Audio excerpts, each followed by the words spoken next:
कोमल होते हैं। अरे माँ जी, अंकित और कोमल आए हैं। अब प्रियंका अंकित और कोमल को लेकर लिविंग हॉल में आती है। अंकित कोमल रामदेव और गंगा के पैर छूकर आशीर्वाद लेते हैं। अरे तुम दोनों खुश रहो खुश रहो। वैसे अचानक यहाँ कैसे आना हुआ? वो बड़ी मम्मी, हम दोनों की नौकरी यहीं लग गई है और यहाँ से हमारा खुद का घर काफी दूर पड़ता है, तो हमने सोचा कि हम यहाँ ही रहकर नौकरी कर लें। अरे ये तो बहुत अच्छा सोचा तुम दोनों ने। अगले दिन सुबह प्रियंका रसोई में मूली के पराठे बना रही होती है। चलो नाश्ते में पराठा बनकर तैयार हो गया, खाने की टेबल पर परोस देती हूँ। अब प्रियंका गर्मा गर्म मूली के पराठे डाइनिंग टेबल पर परोसती है।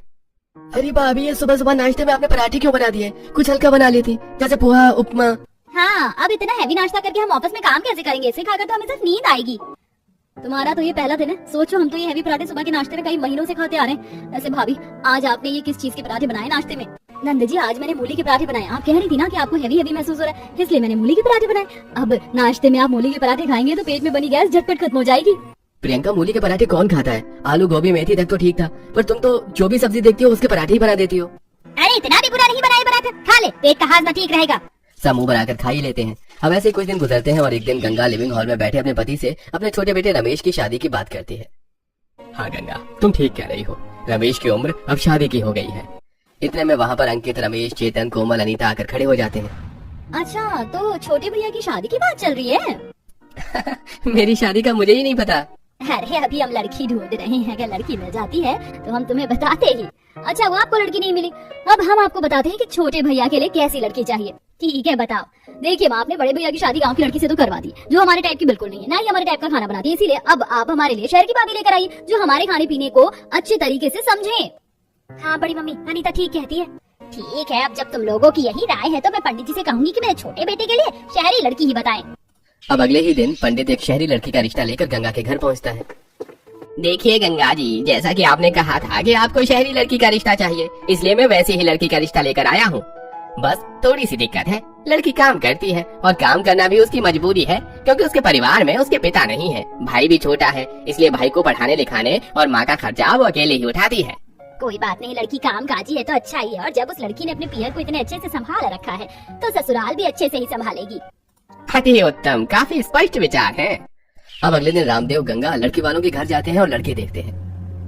जी, आप लोगों को मेरी बेटी पसंद तो आई ना? हाँ हाँ हाँ, बिल्कुल बहुत काबिल है आपकी बेटी, जो इतनी सारी जिम्मेदारियों को अकेले ही संभाल लेती। मुझे तो आपकी बेटी बहुत पसंद है। अब तो बस आप लोग मुहूर्त निकलवाइए, बाकी बातें होती रहेंगी। अब रिश्ता पक्का होने के बाद कुछ ही महीने में गंगा अपने बेटे की शादी पूरे विधि विधान के साथ रिया नाम की लड़की से करवा देती है। आओ बहू, घर के अंदर आओ। अगले दिन सुबह प्रियंका रसोई में हमेशा की तरह अपने पराठे बना रही होती है। तभी शहरी बहू रिया रसोई में आती है, जहाँ रसोई में चारों तरफ तेल का धुआं धुआं भरा हुआ होता है। ओह माय गॉड, शिठानी जी, आप ये क्या कर रही हैं? किचन में कितना धुआं भरा हुआ है, एटलीस्ट एग्जॉस्ट फैन या ये विंडो तो खोल लीजिए। और आपके सुबह सुबह इतने हैवी आलू पराठे क्यों बना रही हैं? वैसे भी आज तो मेरी पहली रसोई, खाना तो मुझे बनाना है। अरे देवरानी जी, मैं आपको कहाँ मना कर रही हूँ, आप बना लीजिए अपनी पहली रसोई का खाना। मेरे पराठे बन गए, मुझे सुबह के नाश्ते में पराठे ही खाने पसंद है।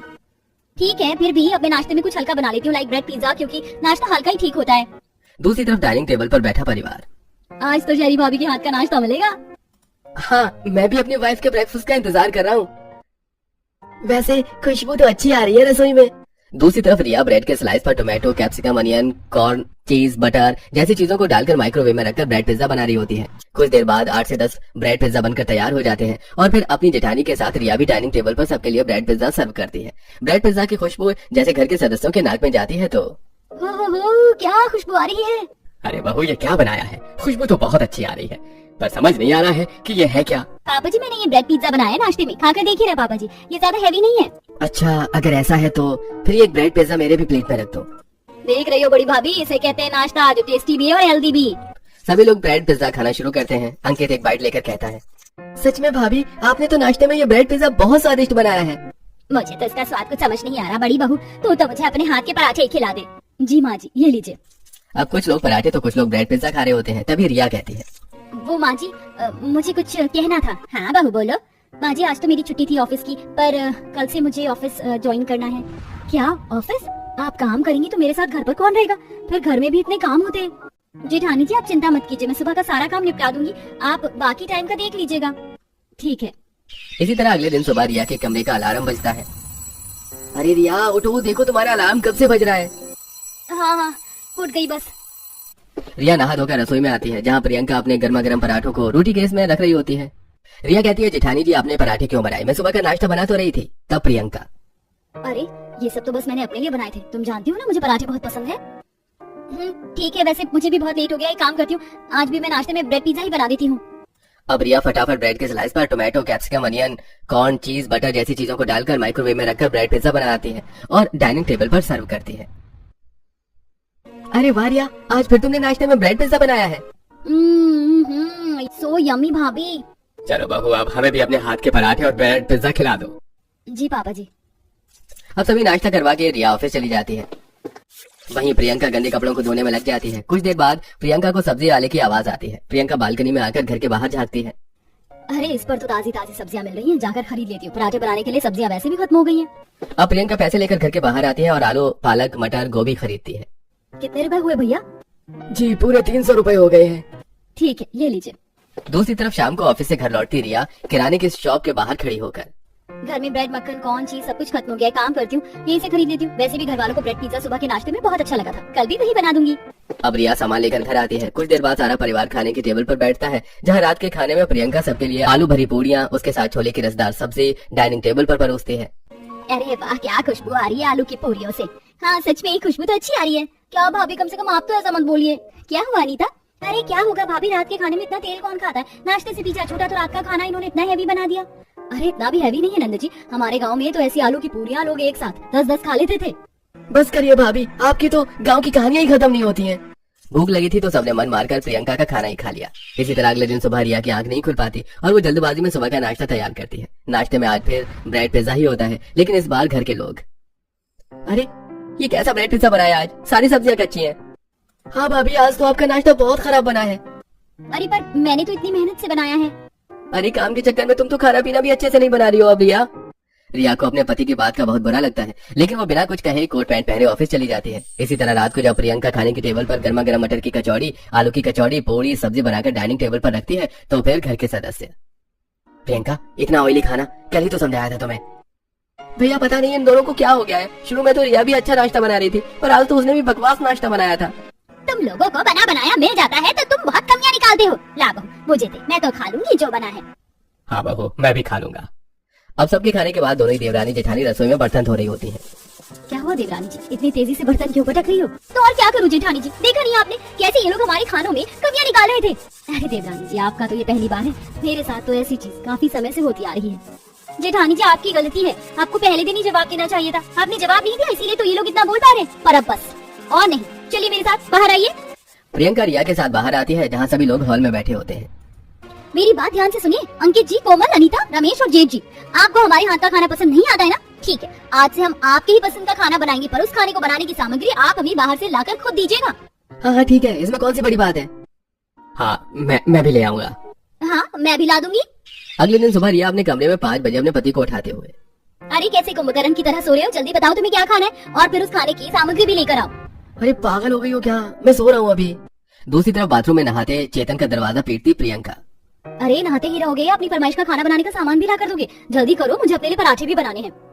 अरे तुम्हारा दिमाग खराब हो गया है प्रियंका, ये कैसी बातें कर रही हो? ठीक ही तो कह रही हो, कल तो बहुत आराम से कह रहे थे कि ला कर दूंगा। अब ला कर दो, जल्दी करो, नहीं तो पानी का कनेक्शन बंद कर दूंगी। अरे नहीं रुको, मेरी आंखों में साबुन लगा है, अभी आता हूँ। कुछ देर बाद रिया, प्रियंका, अनीता और कोमल के हाथ से उनका फोन छीनकर, रील बाद में बनाना, पहले जाकर मार्केट से सामान लेकर आओ, तभी तो मैं तुम्हारी मनपसंद का नाश्ता बनाऊंगी। अब एक एक करके घर के सभी सदस्य मार्केट जाते हैं और अपनी अपनी पसंद का सामान लेकर आते हैं। अब लाए हुए सामान से दोनों ही देवरानी जेठानी सबकी पसंद का नाश्ता बनाकर डाइनिंग टेबल पर रखते हैं, जिसे खाकर, ये क्या है, अपनी सुबह की नींद खराब करके मैंने तुम्हें सामान ला कर दिया ताकि तुम अच्छा नाश्ता बनाओ, लेकिन तुमने तो बहुत ही बकवास डोसा बनाया है। अरे ये आपको बकवास कैसे लग रहा है? जो खाना आपने बोला था और जो सामान आपने ला कर दिया था, वही हमने डालकर इसे बनाया है। और प्रियंका, तुमने तो मुझे ये पराठा ही बना दिया, मिक्स वेज का। कुछ सैंडविच बना लेती, मैंने इतने फ्रेश वेजिटेबल्स ला कर दिए थे। सैंडविच ही बना रही थी, पर आप ब्रेड नहीं लाए तो मैंने पराठा बना दिया। मुझे ये टेस्टलेस लग रहा है। एक मिनट जी, सच कहूँ बात कर रही है, पर सच यही है कि आप लोगों को हमारे हाथ का खाना पसंद नहीं आ रहा है, क्योंकि अब तो हमने आपकी पसंद का खाना आपके लाए हुए सामान से ही बनाया था। हाँ बहू, कह तो सही रही है, इतना मेहनत करने के बाद भी तुम लोग कमियां निकाल रहे हो। माँ जी बस अब बहुत हो गया, हम दोनों देवरानी जेठानी ने अपने खाने की कमियां बहुत सुन ली, इसीलिए आज से हम दोनों ही इन लोगों का खाना नहीं बनाएंगे। आज से ये लोग अपना खाना खुद बनाकर खाएंगे। हाँ ठीक है, बना लेंगे। अगले दिन सुबह पहली बार अंकित, कोमल, अनीता और चेतन रसोई में आते हैं। अरे खाना बनाने के लिए रसोई में तो घुस गए, पर मुझे तो कुछ बनाना ही नहीं आता है। मुझे तो लेट हो रहा है, इसलिए मैं फ्रिज से ब्रेड और जैम निकाल कर ही खा रहा हूँ। मुझे भी कुछ बनाना नहीं आता, एक काम करती हूँ मैगी बना लेती हूँ, मेरे लिए भी बना लेना। अनीता जैसे ही मैगी बनाना शुरू करती है उसका हाथ जल जाता है। आहा, क्या पता है हाथ भी जल गया। अरे संभल के, वैसे खाना बनाना इतना भी आसान नहीं है। कुछ देर बाद अंकित रमेश अपने हाथों से ब्रेड को खाते हुए रसोई से बाहर निकल रहे होते हैं। वहीं उनके पीछे से बाउल में मैगी खाती अनीता और कोमल भी निकल रही होती हैं। तभी उनकी नजर अपनी भाभीियों पर जाती है जो टेबल पर गर्मा गर्म पराठे और ब्रेड पिज्जा का स्वाद लेकर खा रही होती हैं। वाह बहू, तुम दोनों ने तो ये आलू के पराठे और ये ब्रेड पिज्जा बहुत अच्छा बनाया है। हाँ माँ जी, आज इसका स्वाद कुछ ज्यादा ही अच्छा है। देख रहे हो तुम सब कैसे हमारी भाभियाँ मम्मी पापा के साथ स्वाद ले लेकर ब्रेड पिज्जा और गरम गरम आलू के पराठे खा रही है। ऐसे खुशबू तो सच में उस खाने से बहुत अच्छी आ रही है। अरे रहने दो, ज्यादा मत बोलो, अगर उन्होंने सुन लिया तो हमारी बेइज्जती हो जाएगी। तभी प्रियंका कहती है, अच्छा तो आप लोगों ने खा लिया अपने मनपसंद का नाश्ता बनाकर? हाँ हाँ भाभी खा लिया, आपको क्या लगता है आपके बिना हमारा गुजारा नहीं होगा। अब इसी तरह रात को अनीता फोन में देखकर खाना बनाने की कोशिश कर रही होती है। अनीता, कोमल, तुम लोगों से बन तो जाएगा ना? देखो मुझे बहुत तेज भूख लग रही है, सुबह भी कुछ अच्छा नहीं खाया था। अरे भैया बना तो रहे, एक तो आप हमारी हेल्प नहीं कर रहे हो, ऊपर से बकबक कर रहे हो। अरे खाना बनाना इतना आसान है क्या? हाँ सही कहा, वैसे आसान तो नहीं है। अब अनीता जैसे तैसे फोन में देखकर दाल बनाती है और फिर उस दाल में तड़का लगाने की कोशिश करती है। अनीता जैसे ही तड़का लगाती है पूरी कढ़ाई में आग लग जाती है। ये देख पांचों भाई बहन घबरा जाते हैं। वहीं कोमल को कुछ समझ नहीं आता और वो उस गरम गरम तड़के के तेल में पानी डाल देती है, जिससे उस गरम गरम तेल की छींटें छलक के अनीता के चेहरे पर आकर गिर जाती है। मम्मा, अनीता दीदी, दीदी आप ठीक हो? भाभी, रिया, मम्मी पापा जल्दी से रसोई में आओ। सब लोग भागकर रसोई में आते हैं। दोनों ही बहुएं अनीता को पकड़ के हॉल में लेकर आती हैं और उसके चेहरे पर मलहम लगाती हैं। अनीता तुम ठीक हो? हाँ भाभी ठीक हूँ। सॉरी भाभी, आज मुझे पता चला कि खाना बनाना कितना मुश्किल है। खाने में कमियां निकालना जितना आसान है, चूल्हे के पास खड़े होकर उस खाने को बनाना उतना ही मुश्किल। सही कहा, खाना बनाना इतना भी आसान नहीं है। अरे बहुत जल्दी हार मान लिया आप लोगों ने तो। बल्कि अभी तो आप लोग खाना सिर्फ अपने लिए अपनी पसंद का बना रहे थे। फिर भी सोचिए हम पर क्या बीतती होगी जब हम लोग हर रोज आपके लिए मेहनत से प्यार से नाश्ता और खाना बनाते थे और आप उस खाने में बिना कुछ सोचे समझे कमियां निकालते थे। आज तो आप लोगों को अच्छे से पता चल गया होगा कि खाना बनाना जितना मुश्किल है, कमियां निकालना उतना ही आसान। हम लोगों से गलती हो गई, हमें माफ कर दो। आज से आप दोनों जो भी बनाएंगे, जैसे भी बनाएंगे, हम खुशी से खाएंगे और कभी उस खाने में कमी नहीं निकालेंगे। अब प्रियंका और रिया सबको माफ कर देते हैं और उस दिन के बाद से प्रियंका और रिया कुछ भी बनाती थी तो अंकित, रमेश, चेतन, कोमल, अनीता सभी लोग उस खाने को प्यार से खाते थे और साथ ही अब कभी कभी वो लोग प्रियंका और रिया की किचन में भी मदद करवाया करते थे।